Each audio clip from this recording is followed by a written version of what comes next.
is that I have the frequent opportunity to thank people for their vision and for their generosity.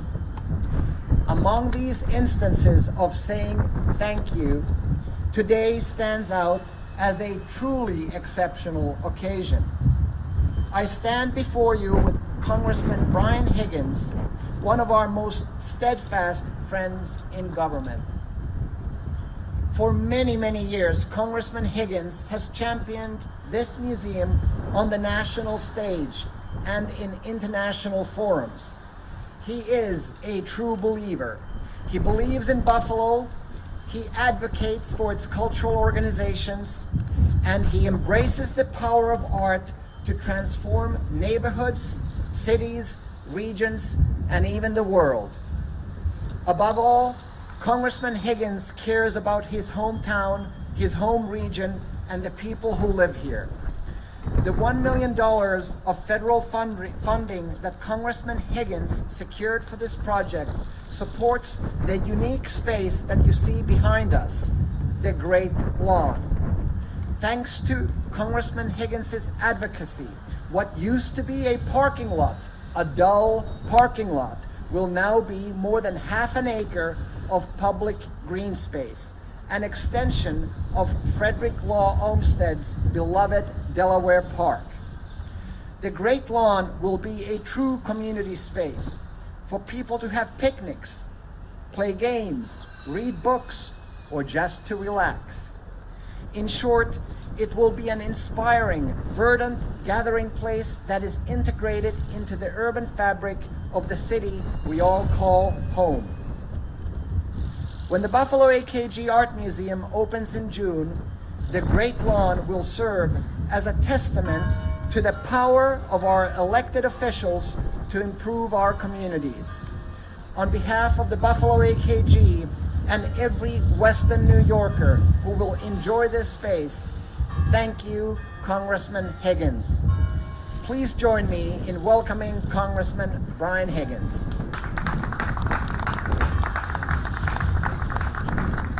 Thank you very much, Yanni. It's a great honor for me to be here with Yanni. Came to Buffalo 10 years ago, anticipating that he would oversee a collection of 7,000 pieces of contemporary and modern art. Then he became the charismatic leader to lead a $230 million improvement and expansion of this existential cultural asset that we have in Buffalo. In urban planning and in architecture, it's said that the built environment is never neutral. It either serves to heal or to hurt.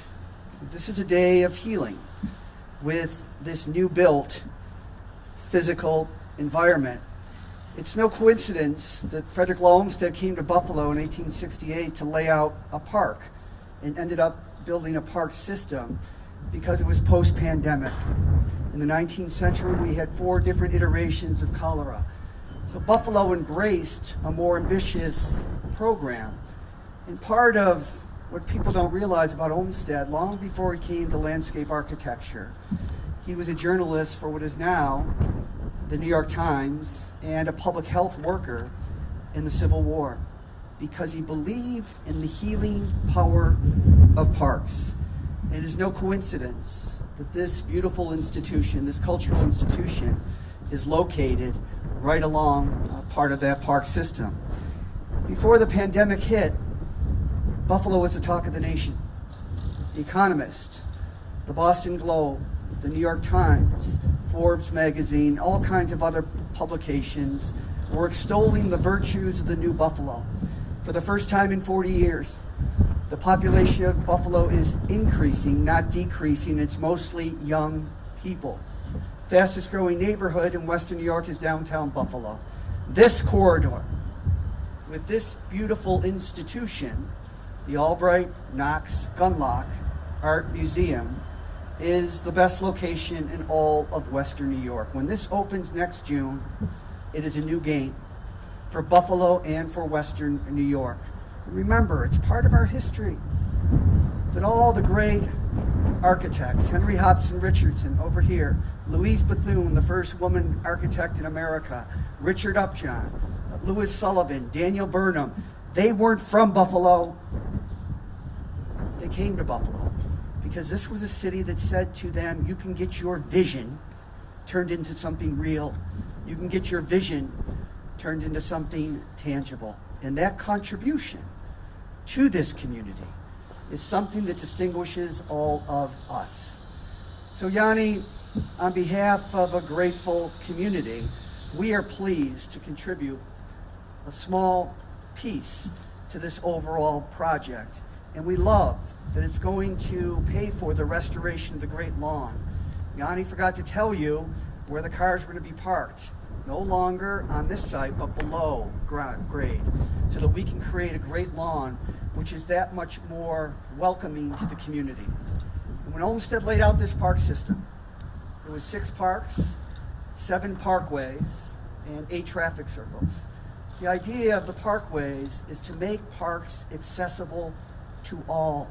And if you look at the Olmsted parks, including this one right next to this grand museum, there are no fences, there are no gates, and there are no walls.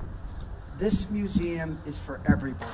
And this project that we're announcing funding for today, $1 million, is designed to open this up as a welcoming mat to the entire community of Buffalo and Western New York. We congratulate you on your great vision, your hard work, and we're pleased to make this announcement with you today. Thank you, sir.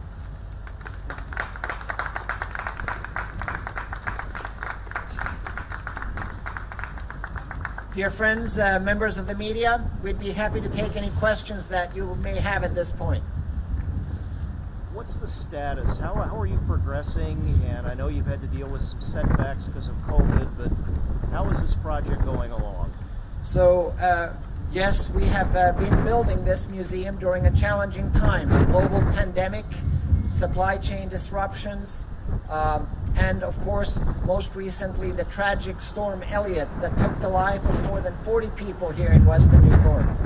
However, we have an incredible team led by Gilbane Construction Company, Gilbane Building Company, and all the trades that work with them are doing their utmost to catch up on those days that we lost over Christmas, over the Christmas and New Year's holidays.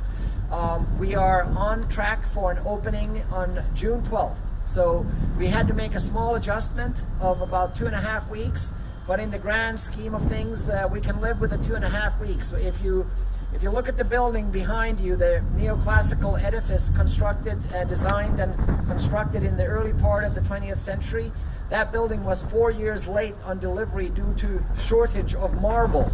So building projects are complex.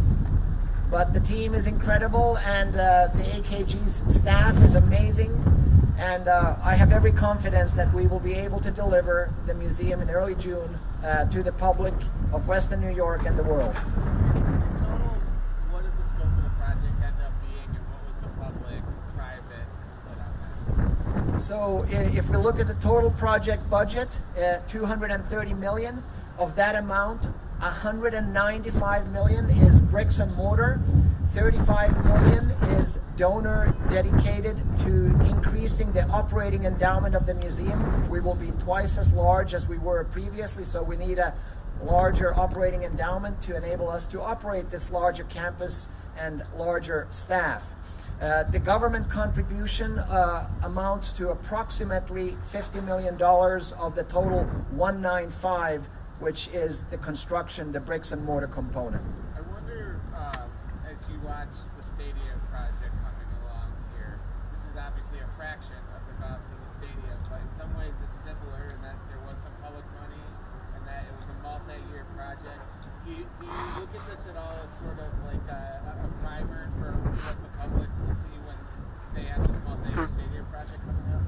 I think Congressman Higgins is probably best attuned to speak to the vast projects that we are undertaking in Western New York, so I'll give this one to him. Well, thank you very much.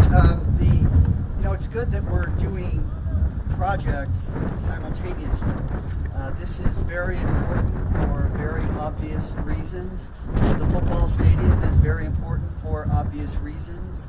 And the fact that we can do both demonstrates that we have a generosity of a community that recognizes cultural institutions are important, but professional sports is also important to this community. So the amazing thing is that you're able to raise the money to do this project at a time when we're also looking at the building of a stadium as well.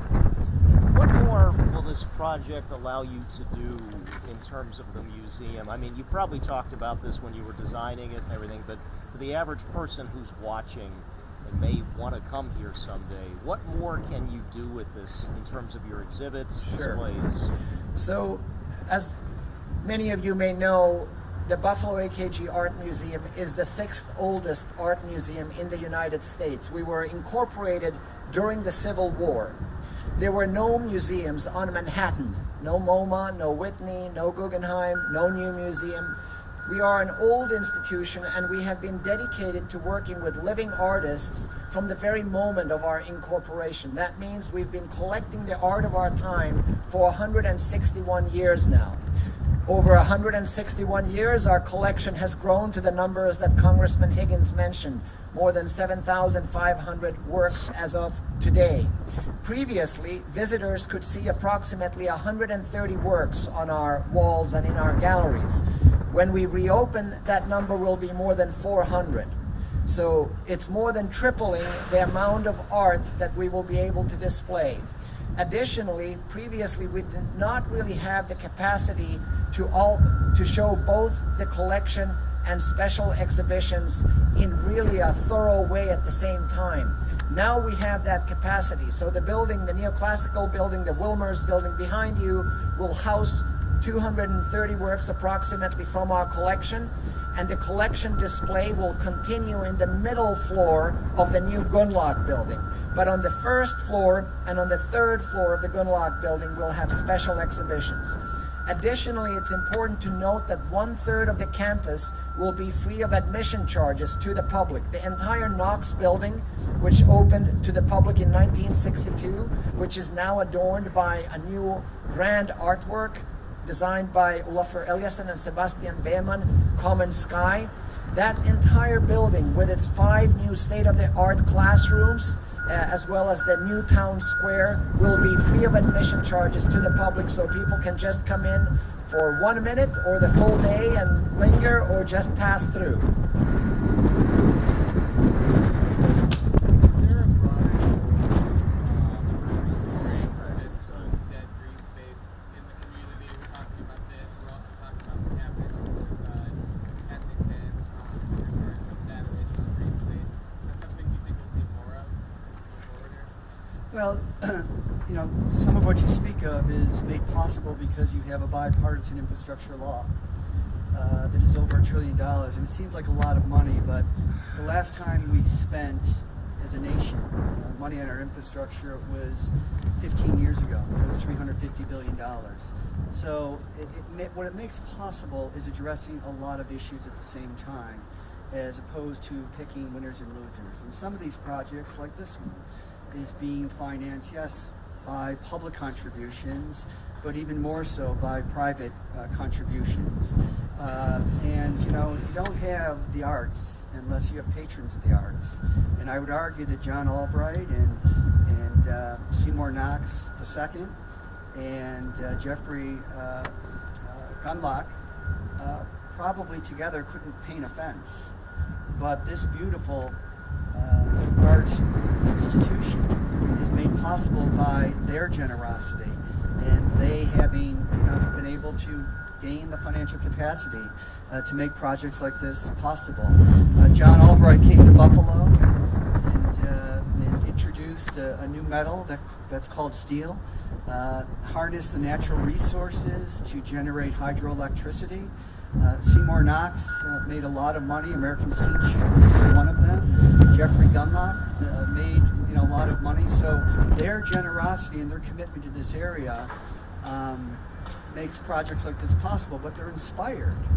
They're inspired by what they see. A beautiful art museum on an Olmsted Park and Parkway, and it's just it's a tribute, I think, to the American spirit, but also the spirit of Western New Yorkers who may have spent time here, moved away, but are coming back with their contribution. So a lot of things are happening, but again, I think it bodes well for the future of Buffalo and Western New York.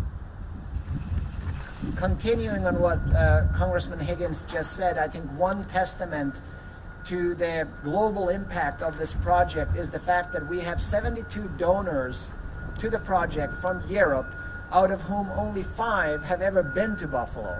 But they believe in the vision of Buffalo, of our elected officials, and of the project as a whole. And they have contributed a tremendous amount of funds from a continent that doesn't really today have that tradition of private philanthropy, which enables American cultural organizations to thrive.